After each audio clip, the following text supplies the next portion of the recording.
The hum was unlike anything Dieter Bachmann had ever heard before. It began as a distant vibration, growing steadily into a persistent roar that seemed to envelop the entire landscape. Standing at the edge of the prisoner transport, his legs still unsteady from weeks at sea, the young German lieutenant found himself transfixed by the endless ribbon of concrete stretching toward the horizon. Vehicles of every description, automobiles, trucks, buses, flowed in both directions with a density and speed that made his breath catch. Back home in Germany, the Autobahns had been sources of national pride. But here, outside Chicago in the summer of 1943, what spread before him was something altogether different. This was not merely a road. It was an artery pulsing with mechanical life, carrying more vehicles in a single hour than he might see in a week in war-torn Europe. "Mein Gott," whispered the soldier beside him, a weathered sergeant named Klaus, who had fought in North Africa. "There must be hundreds of them." The American guard standing nearby chuckled, his rifle held casually at his side. This is just Route 66. Wait until you see the real traffic." Dieter stared in disbelief. If this was not real traffic, then what awaited them? The propaganda film shown in Berlin had painted America as a nation crippled by the Depression, its industries faltering, its people soft from excess, and now weakened further by war rationing. Yet the evidence before his eyes told a different story entirely. Even from this distance, he could see that the automobiles were not military vehicles, but civilian cars, sleek, colorful machines that glinted in the afternoon sun. How could there be so many? In Germany, fuel had been strictly rationed for years. Most civilian vehicles had been confiscated for military use, and those that remained often sat idle for lack of gasoline. As the truck carrying the prisoners pulled onto the highway, joining the flow, Dieter felt a strange sensation washing over him. It was not simply awe at the scale of what he was witnessing, but something deeper, a first troubling crack in the certainty that had sustained him throughout the war.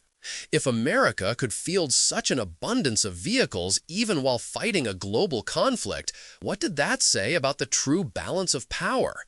What other misconceptions might be lurking in the foundation of beliefs upon which he had built his service to the Reich? The transport accelerated, merging seamlessly into the river of machines. Through the slatted sides of the truck, Dieter watched as they passed billboard after billboard, advertising products he had never heard of. Coca-Cola, Chevrolet, Lucky Strike. Each sign depicted smiling Americans enjoying luxuries that seemed impossible in wartime. Had these been put up specifically to impress the prisoners, or did they truly reflect American life? And if these advertisements were truthful, what did it suggest about a nation that could maintain such prosperity while simultaneously waging war across two oceans? The truck swayed rhythmically as it carried them deeper into the American heartland. What would they encounter next, these men who had been prepared for brutality but were now confronted with abundance? Would the illusions they carried from Europe withstand the evidence of their own eyes, or would they crumble like sandcastles against the tide of reality? The first days at Camp Ellis, Illinois, were a blur of processing, medical examinations, and orientation. But through it all, Dieter could not shake the images of that highway from his mind. He had expected to be marched into some remote camp, hidden from civilian eyes and infrastructure. Instead, the journey had taken them through the heart of America, past towns and cities that showed no visible signs of wartime deprivation. The prisoners were housed in simple but clean barracks, given 3 meals a day, and assigned work details that would soon take them beyond the camp perimeter. It was this last detail that sent ripples of uncertainty through the ranks. "They're letting us out?" asked Heinz Weber, a tank commander captured in Sicily. "To work on civilian projects with access to roads and towns?" The American captain overseeing their orientation, a square-jawed man named Marshall, responded matter-of-factly. "You'll be guarded, of course, but yes, labor is short with so many men overseas. You'll work on farms, in canneries, and on road construction. Geneva Convention says prisoners can be put to work, as long as it's not directly related to war operations." The Germans exchanged glances. In their orientation at home, they had been told that capture meant isolation, possibly torture, certainly humiliation, not assignment to civilian work projects with daily exposure to American society. The contradiction was jarring. Their first assignment came 3 days later. A group of 20 prisoners, including Dieter, were loaded onto an open truck and driven beyond the camp gates. Once again, they found themselves on America's highways, this time headed for a road construction site 30 miles from camp. Dieter pressed his face to the side of the truck, absorbing every detail. The roads themselves were engineering marvels, 4 lanes wide in many sections, smoothly paved, marked with clear signage, and bordered by periodic service stations. But it was the traffic that continued to astonish him. "Look at the fuel tanks," Dieter said quietly to Klaus, who sat beside him. He gestured toward a row of massive silver cylinders at a roadside depot. "That one station has more gasoline than my entire company had during the push into France." Klaus nodded grimly. "And see how the civilians drive. No military escorts, no fuel logs, just going wherever they please." The American guards paid little attention to their whispered observations. To them, this was simply normal life, not a display of industrial might. But to the German prisoners, each mile revealed more evidence of a prosperity that contradicted everything they had been told about their enemy. Even more striking than the abundance of vehicles was their variety. Sleek coupes with chrome trim, practical family sedans, imposing trucks hauling goods. In Germany, vehicle production had been standardized and streamlined for military efficiency years ago. Civilian models were few, utility prioritized over comfort or style. Here, it seemed as though each car had been designed with individual preference in mind, a concept so foreign it was almost disorienting. When they arrived at the construction site, another surprise awaited them. Rather than picks and shovels, they found massive earth-moving equipment, bulldozers, graders, and steam shovels, being operated by a handful of men doing the work that would have required hundreds using manual labor. The American foreman, a weathered man named Jenkins, assigned the prisoners to supporting roles, explaining the operation through an interpreter. "We're laying the foundation for the new highway extension," Jenkins said, gesturing to blueprints spread across a makeshift table. 8 lanes total when it's done, part of the national system. 8 lanes. The number hung in the air. Even the celebrated German autobahns rarely exceeded 4. And this was just one project among many.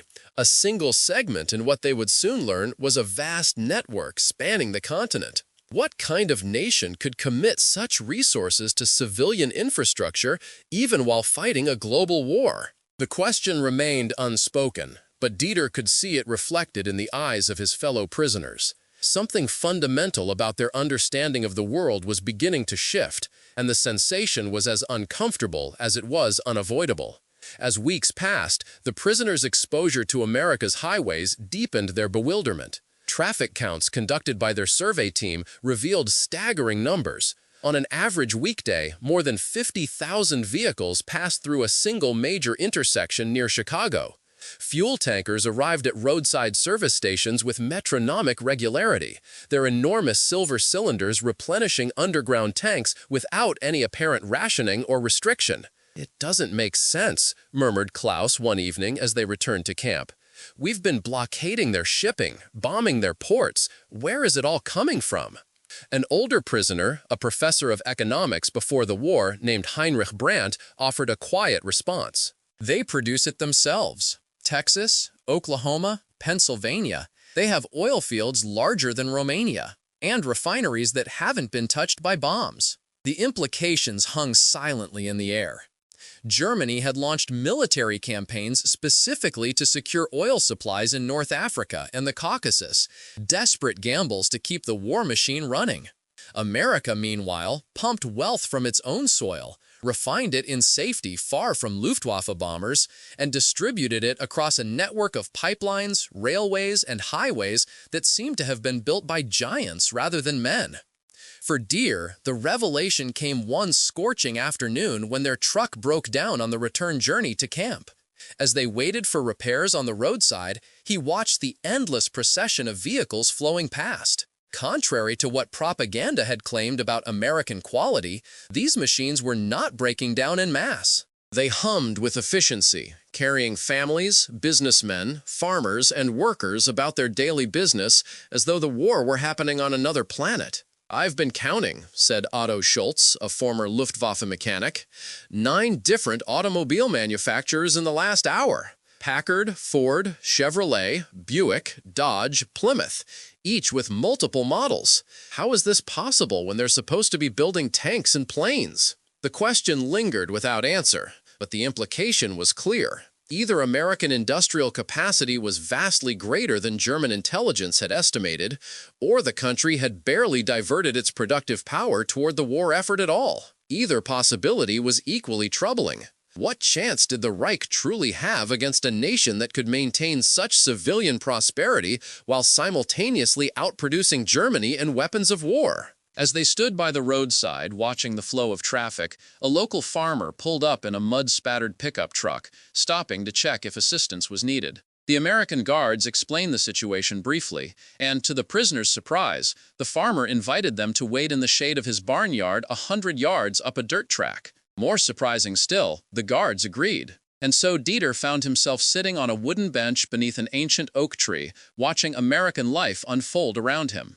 The farm was a marvel of mechanization. Tractors, harvesters, and specialized equipment stood in neat rows beside the barn. The farmer's teenage son tinkered with an automobile engine, while country music played from a radio propped on a workbench. The scene radiated a normalcy and prosperity that seemed impossibly distant from the deprivations of Europe. "You look like you've seen a ghost," said Klaus, settling beside Dieter on the bench. "Perhaps I have," Dieter replied softly. "The ghost of everything we've been told." Captain Edward Miller had never expected to become a tour guide for German prisoners of war, but circumstances had thrust him into precisely that role. As the liaison officer responsible for coordinating prisoner work details with civilian contractors, he found himself spending hours each day shuttling captive soldiers between Camp Ellis and various work sites throughout Illinois. What had begun as a straightforward military assignment had evolved into something more complex as he observed the reactions of his charges to the American landscape. "They stare at everything," he remarked to his commanding officer during a weekly briefing, "especially the roads and the traffic. You'd think they'd never seen automobiles before." "They haven't, not like ours anyway," the colonel replied, not looking up from his paperwork. "Use it to advantage. Let them see what they're up against." Might make them more cooperative. Miller took the suggestion to heart, though not exactly as intended. Rather than using America's prosperity as an implicit threat, he began to view the daily transports as an opportunity for a different kind of education. When selecting routes between work sites, he deliberately chose paths that would expose the prisoners to various aspects of American infrastructure. Sometimes this meant taking the main highways during peak traffic hours. Other times it meant meandering through industrial zones where factories and refineries demonstrated the nation's productive capacity. The prisoners' reactions fascinated him. Initially, they had maintained rigid discipline, eyes forward, expressions neutral, as though acknowledging their surroundings might constitute a betrayal. But as days turned to weeks, their curiosity became impossible to suppress. Questions emerged, hesitantly at first, then with increasing frequency. "Captain Miller," began Dieter during one such journey, his English surprisingly proficient, "how many automobiles does America produce in a year?" Miller considered the question. Before the war, around 4 million annually. Now most plants are making tanks and aircraft, but civilian production hasn't stopped entirely. The number drew audible intake of breath from several prisoners. "And the fuel for all these vehicles?" asked Werner Miller, a former Panzer commander captured in Tunisia. "We produce about 1.5 billion barrels of oil annually," Miller replied, recalling a statistic from a recent briefing. "About 63% of the world's oil comes from American wells." These figures, delivered without boastfulness, landed among the prisoners like physical blows. Miller watched as they processed the information, comparing it against what they had been told about American capabilities. The cognitive dissonance was written across their faces, the struggle between ingrained beliefs and observable reality. One afternoon, as they passed a Chevrolet dealership where dozens of new cars gleamed in the sunlight, a young prisoner named Fisher couldn't contain himself. But where are the ration cards? The fuel allocations? How do civilians obtain permission for such purchases? The question revealed volumes about life in wartime Germany, where every resource had been controlled, measured, and allocated by the state. Miller explained the American system of rationing, the coupon books, the limitations on tires rather than vehicles themselves, the prioritization that still allowed for civilian transport alongside military needs. Your civilians can simply buy automobiles during wartime? Fisher persisted, his expression hovering between skepticism and wonder. If they have the money and the ration points, yes. Production is down, so there are waiting lists. But the economy hasn't stopped. Muller shook his head slowly. In Germany, all civilian vehicle production ceased in 1940. Every drop of fuel is directed to the Wehrmacht. Private driving is permitted only for essential services, doctors, officials. This contrast seemed to affect the prisoners more deeply than any military defeat. It was one thing to lose a battle due to tactics or temporary disadvantage.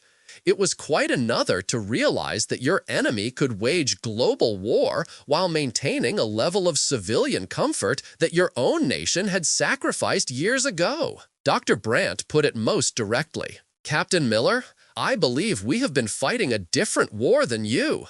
For us, it has consumed everything, every factory, every liter of fuel, every able body. For America, it seems to be something you do alongside normal life. Miller had no ready response. The observation was uncomfortably accurate. Despite rationing and war bonds, despite gold stars in windows and women in factories, American life continued with a normalcy that would have seemed inconceivable in the bombed-out cities of Europe. He had never fully appreciated this distinction until seeing his country through the eyes of these men who had experienced the all-consuming nature of total war. The highways, Dieter said quietly, breaking the momentary silence, they're not just for military transport, are they? They're for everyone. Yes, Miller replied, they're for everyone. In that simple exchange lay a fundamental difference in national philosophy that transcended military strategy or industrial capacity.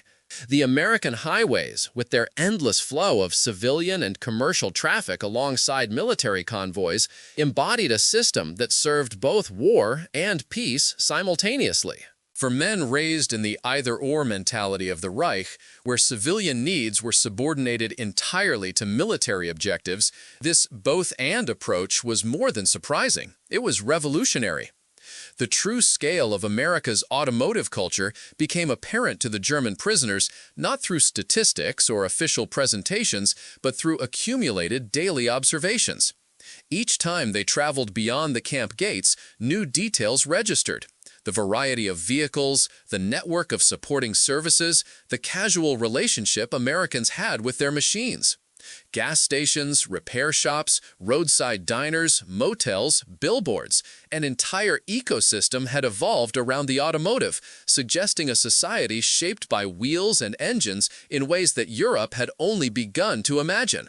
What struck Dieter most forcefully was how this mechanical abundance extended beyond urban centers. Rural areas, which in Germany might have seen occasional military transports and the rare official vehicle, were crisscrossed with paved roads traveled by farmers in their own trucks and automobiles.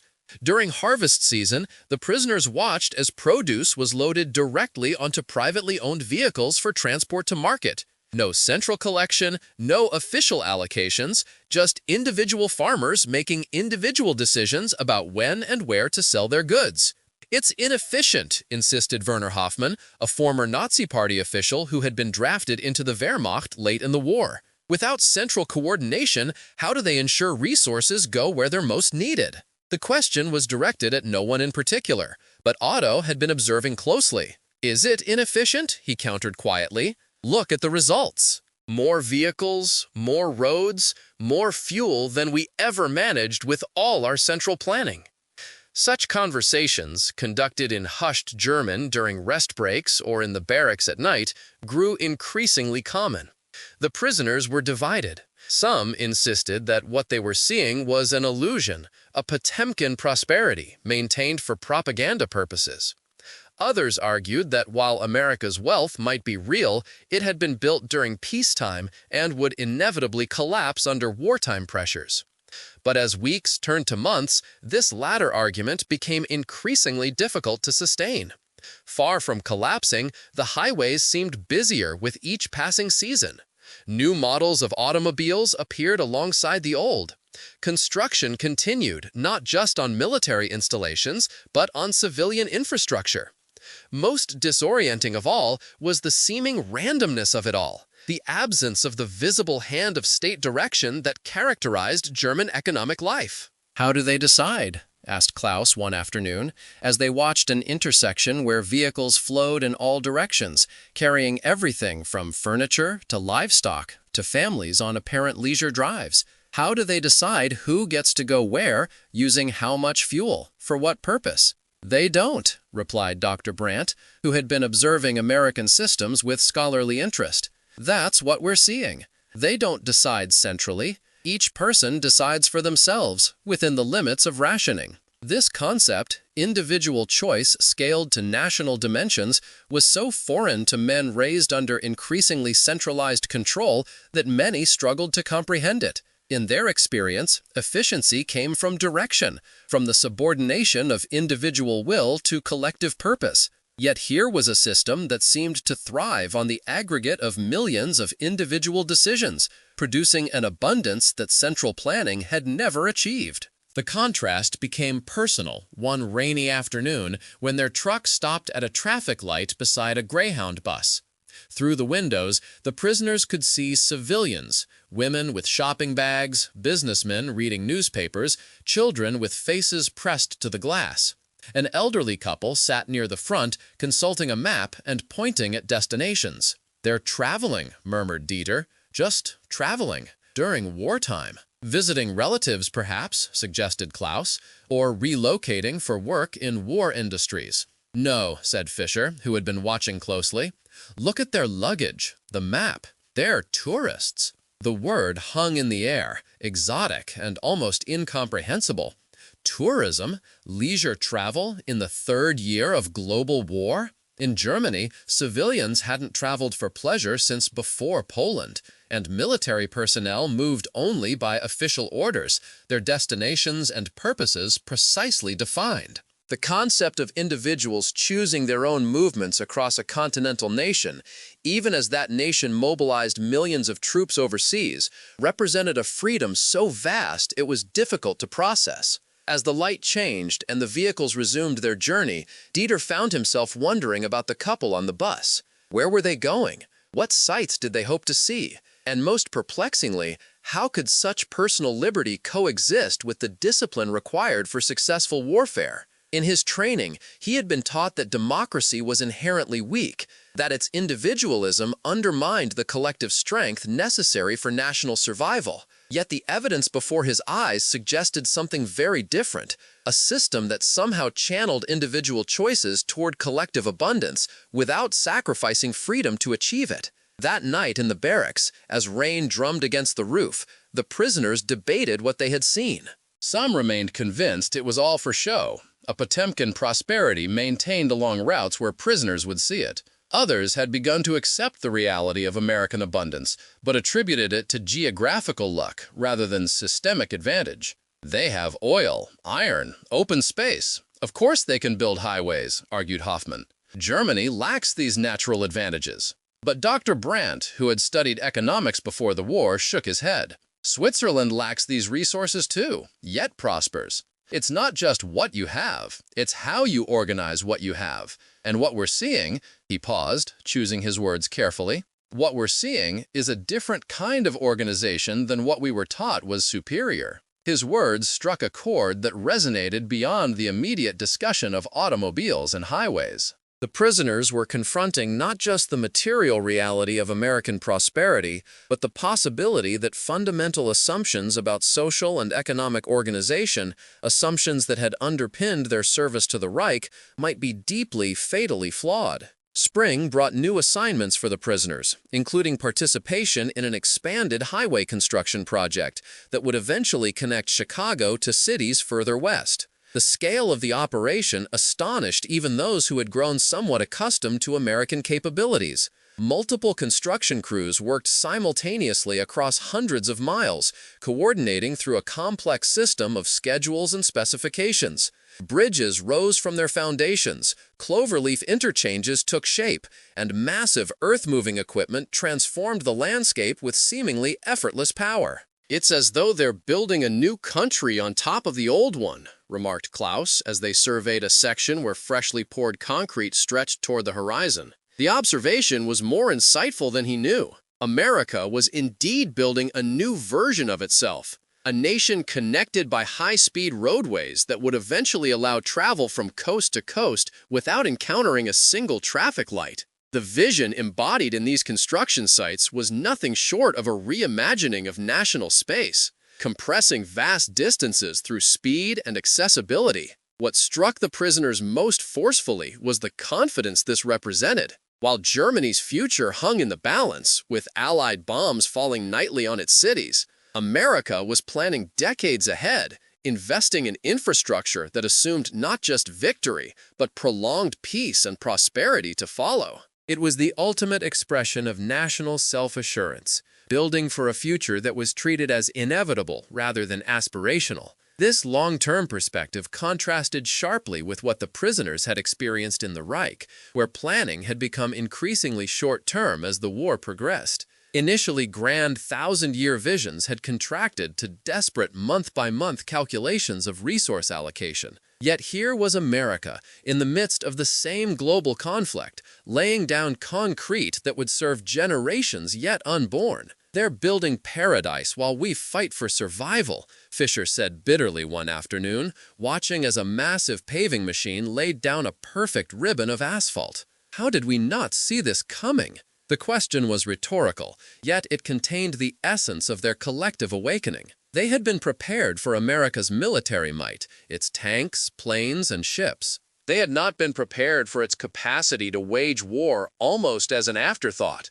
without fundamentally altering the trajectory of its civilian development. This revelation was, in many ways, more devastating than any battlefield defeat. It suggested not just a temporary setback, but a fundamental misreading of global realities. As spring advanced into summer, the prisoners found themselves increasingly involved in the civilian economy surrounding highway construction. They worked alongside American laborers, learning new techniques and terminologies. Some, like Otto, developed specialized skills operating heavy equipment. Others, including Dieter, were assigned to survey teams that plotted the routes of future roadways. Through these assignments, they gained insights not just into the highways themselves, but into the society that was building them. The American workers, initially wary of the Germans, gradually accepted their presence. Conversations during lunch breaks revealed common ground. Many Americans were of German descent, some only a generation removed from immigration. They shared photographs of families, complained about bosses, and discussed the challenges of their work with a casualness that bridged national differences. Through these interactions, the prisoners glimpsed an America far more complex and contradictory than propaganda had portrayed. Not a monolithic entity, but a collection of individuals with distinct opinions, backgrounds, and perspectives. One blazing July afternoon, as the work crew sought shade during a break, a delivery truck arrived at the site. The driver distributed ice-cold Coca-Cola to the workers, American and German alike, without distinction. The gesture, unremarkable to the Americans, left the prisoners momentarily stunned. In their experience, enemy prisoners would have been the last to receive any comfort, certainly not a luxury like cold beverages on a hot day. Yet here they were, drinking the same refreshments as their captors, treated as laborers rather than enemies. "I don't understand these people," Mueller confessed later as they returned to camp. By every military logic, they should hate us. Their sons are dying in Europe because of us, yet they share their food, their drinks, even their cigarettes. Perhaps that's why they're winning, suggested Dr. Brandt. They don't exhaust themselves with hate. They're practical. This practicality extended beyond interpersonal relations to the entire organization of the highway project. The prisoners observed how civilian contractors worked alongside government agencies, how local businesses adapted to serve construction crews, how individual property owners negotiated rights-of-way. The system was neither perfectly centralized nor entirely privatized, but a hybrid that leveraged both governmental planning and private initiative. For men raised under an ideology that presented political and economic organization as a stark binary, either state control or chaos, this middle path was difficult to categorize. It didn't fit neatly into the frameworks they had been taught. Yet its results were undeniable. Highways stretching across a continent, automobiles in numbers that defied comprehension, and a mobility, both physical and social, that had become fundamental to American identity. As the prisoners attempted to process these observations, they found themselves increasingly divided between those who clung to their previous worldview and those who were willing to reconsider fundamental assumptions. Hoffman remained steadfast in his convictions, dismissing what they witnessed as either anomalies or temporary advantages that would eventually be overcome by the superior German spirit. America builds roads, he argued during an evening debate. Germany builds character. In the end, will and determination outweigh material factors. But others, particularly those with technical backgrounds, found such abstractions increasingly hollow when measured against concrete reality.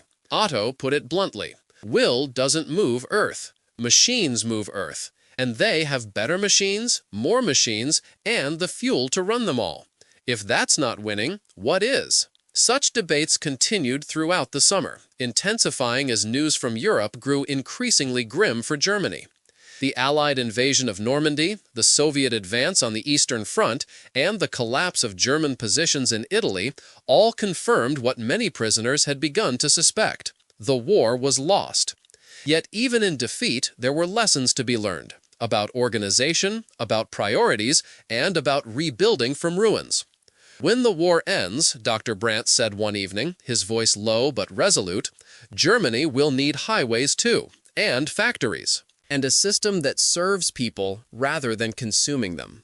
It was perhaps the first time any of them had openly discussed post-war reconstruction, acknowledging implicitly both the inevitability of defeat and the possibility of rebirth.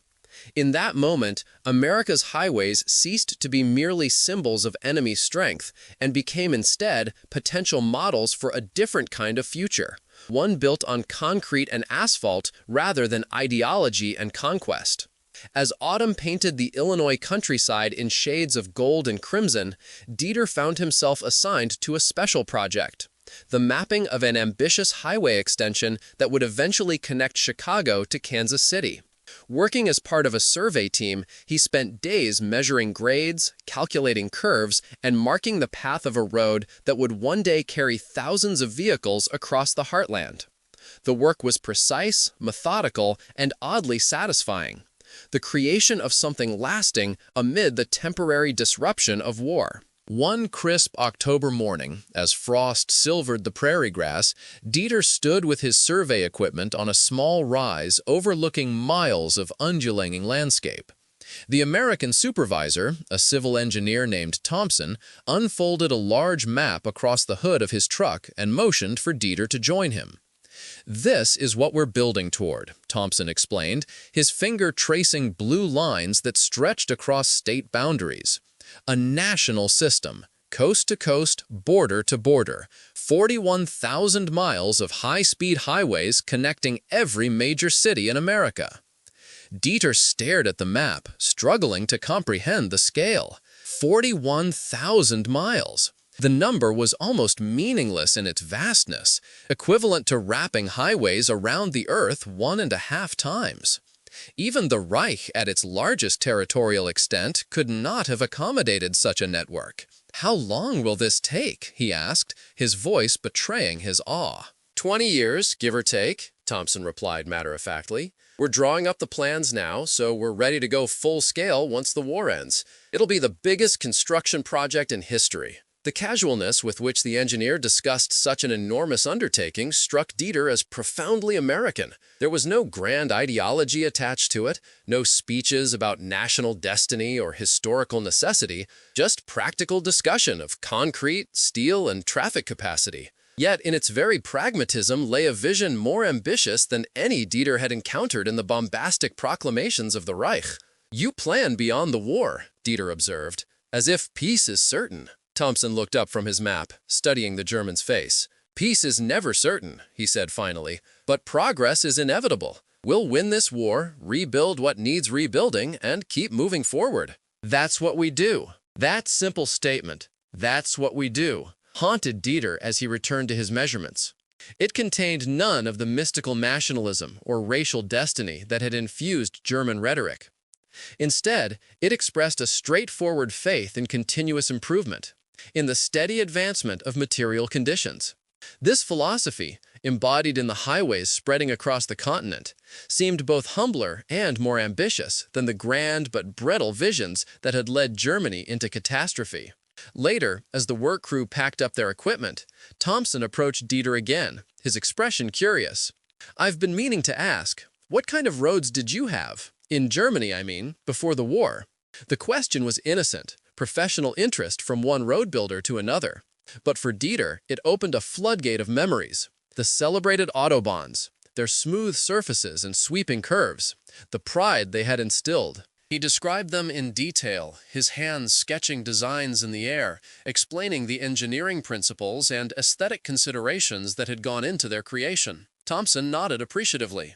"Sounds like beautiful work. We studied those designs, you know, incorporated some of the ideas into our own system." The revelation startled Dieter. "You studied our roads?" "Of course. Good ideas don't have nationalities." Thompson gestured toward the horizon. "That's how progress works. You build something good, we learn from it. We build something better, maybe you learn from that. Round and round it goes." This perspective, this easy internationalism of technical knowledge, this separation of human achievement from national chauvinism was so different from what Dieter had been taught that he momentarily struggled for response.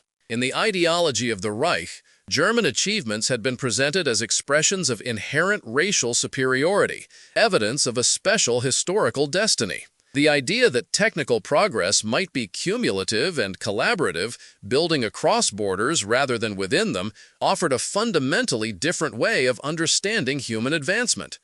As they drove back to camp that evening, Dieter shared Thompson's comments with his fellow prisoners. Their reactions reflected the evolving spectrum of responses to their American experience, from rejection to consideration to reluctant acceptance. "Typical American arrogance," scoffed Hoffman, claiming they've improved on German engineering. "That wasn't what he said," Dieter countered. "He acknowledged learning from our designs. He spoke of mutual progress."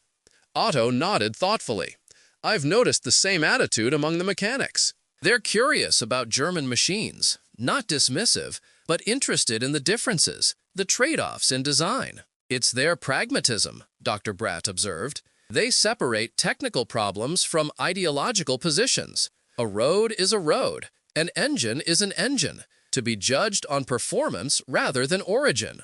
This pragmatic approach extended beyond engineering to encompass the entire American relationship with automobiles and highways. The prisoners had observed how cars were treated not as status symbols or luxuries, but as functional tools of daily life. Farmers drove muddy pickup trucks.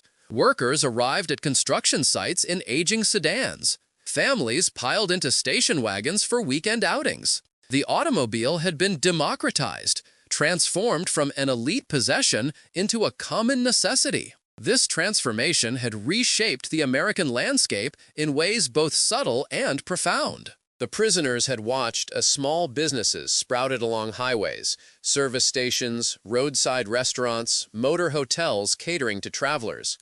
Communities that had once been isolated by distance became connected by asphalt arteries, their economies intertwining with the larger national system.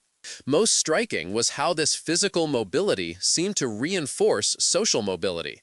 In America, a person could literally drive away from failure, seeking opportunity in another town, another state, another life. This freedom of movement created a dynamism that even the prisoners could sense, a society in constant motion, perpetually reinventing itself through the simple act of going somewhere else. For men raised in a culture that emphasized rootedness, this fluidity was simultaneously attractive and disorienting. The German ideal had stressed blood ties to ancestral lands, the stability of communities maintained across generations. America offered a counterpoint, the promise that one could shed the past as easily as changing lanes on a highway. "They're always moving," mused Klaus, as their truck passed a roadside diner where travelers paused briefly before continuing their journeys, always becoming something else. "And perhaps that's their strength," suggested Dr. Brandt, "not in what they are, but in what they're willing to become." This insight, that America's power might lie not in fixed characteristics but in adaptability, challenged fundamental assumptions about national greatness. The Reich had proclaimed the superiority of a particular racial and cultural heritage, suggesting that victory would come from embracing an idealized past.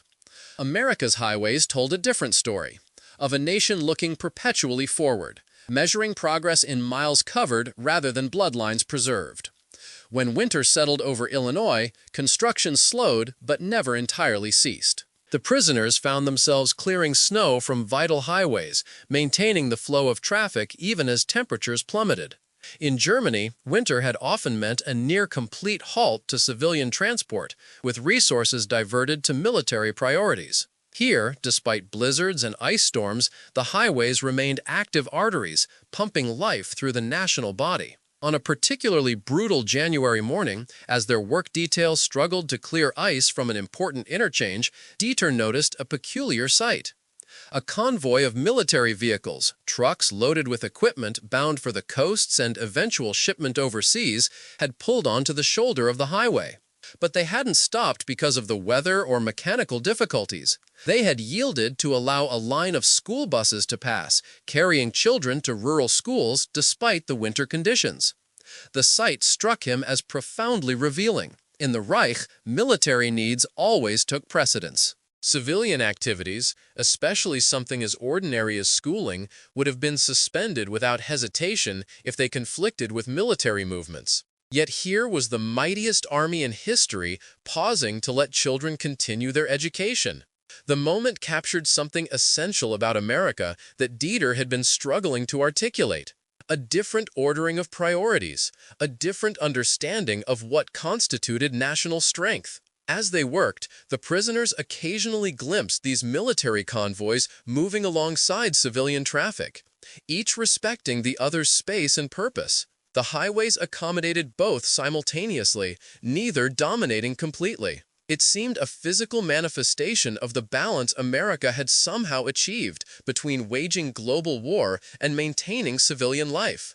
A balance that had eluded Germany from the war's earliest days. "Do you think it will be like this in Germany again?" Otto asked one evening as they warmed themselves around the barrack stove. "Cars for ordinary people? Roads that connect everything? The freedom to just go?" The question hung in the air, weighted with longing, not just for material comfort, but for the possibilities such mobility represented. For many of the prisoners, the prospect of returning to a defeated, divided homeland had become increasingly real as Allied forces pushed deeper into Germany. What would they find there? What could they rebuild from the ruins? "It will take decades," Dr. Brandt replied honestly. "But yes, I think so. We built the Autobahns once, we can build them again. And perhaps this time they will carry people toward better destinations." The metaphor wasn't lost on any of them. The highways of the Reich had been designed primarily for military transport, symbols of power and conquest. What they had witnessed in America suggested another possibility: roads as instruments of prosperity and freedom, connecting rather than controlling. As spring returned to Illinois and news from Europe confirmed Germany's imminent defeat, the prisoners found themselves in an increasingly surreal position. They were still technically enemy combatants, yet they had become integral to American civilian infrastructure projects. They worked alongside Americans, shared meals with them, and in many cases had developed relationships that transcended the categories of captive and captor. Captain Miller, observing this evolution, arranged a special excursion for a group of prisoners who had demonstrated exceptional skill and cooperation.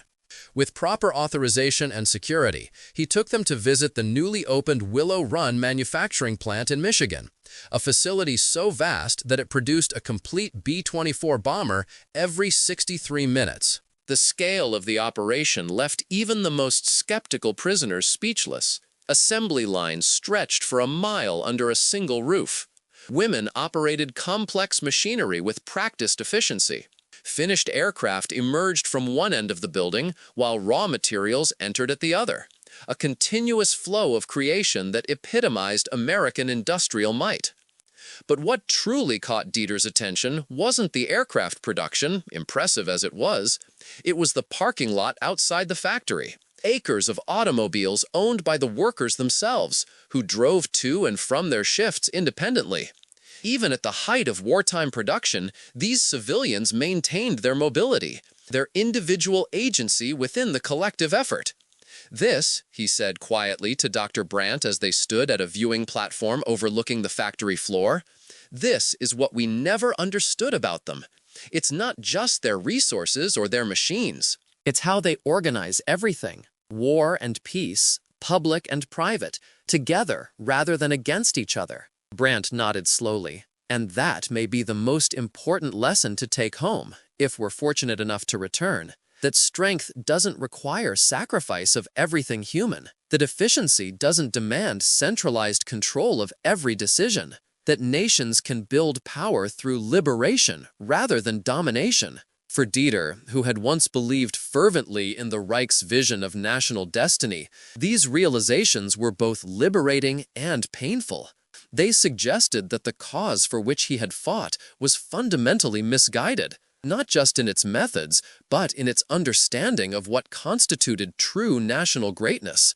Yet they also offered hope that from defeat might come wisdom, that Germany might eventually find its way to a different kind of strength, one built on concrete rather than conquest. As May 1945 brought news of Germany's unconditional surrender, the prisoners found themselves in an unexpected position. No longer enemy combatants, but not yet free men, they continued their work on American highways while awaiting repatriation. The strange limbo gave them time to reflect on what they had witnessed and what it might mean for the future. One evening, as sunset painted the sky in shades of amber and rose, Dieter stood at the camp perimeter watching traffic flow along a distant highway.